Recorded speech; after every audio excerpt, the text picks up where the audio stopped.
एक जंगल में एक हाथी और एक बकरी रहते थे। दोनों बहुत पक्के दोस्त थे। दोनों साथ में मिलकर हर दिन खाने की तलाश करते और साथ में ही खाते थे। एक दिन दोनों खाने की तलाश में अपने जंगल से बहुत दूर निकल गए।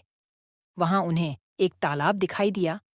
उसी तालाब के किनारे एक बेर का पेड़ था। बेर का पेड़ देखकर हाथी और बकरी बहुत खुश हुए। वह दोनों बेर के पेड़ के पास गए। फिर हाथी ने अपनी सूंड से बेर के पेड़ को जोर से हिलाया और जमीन पर ढेर सारे पके हुए बेर गिरने लगे।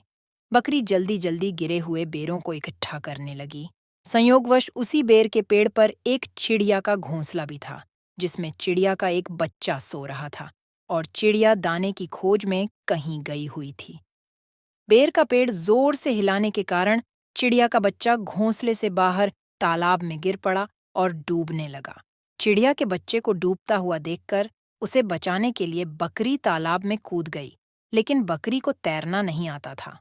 इस वजह से वह भी तालाब में डूबने लगी। बकरी को डूबता हुआ देखकर हाथी भी तालाब में कूद गया और उसने चिड़िया के बच्चे और बकरी दोनों को डूबने से बचा लिया। इतने में चिड़िया भी वहां पर आ गई थी और वह अपने बच्चे को सही सलामत देखकर बहुत खुश हुई।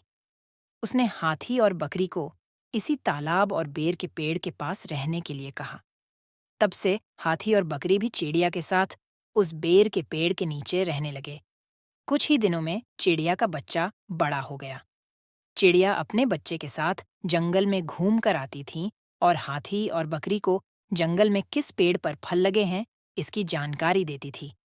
इस तरह हाथी, बकरी और चिड़िया मजे में रहते और खाते पीते थे। कहानी से सीख, हमें किसी का बुरा नहीं करना चाहिए। अगर हमारी गलती से किसी को परेशानी होती है तो उस गलती को सुधारना चाहिए और मनमुटाव दूर करते हुए एक दूसरे की मदद करनी चाहिए।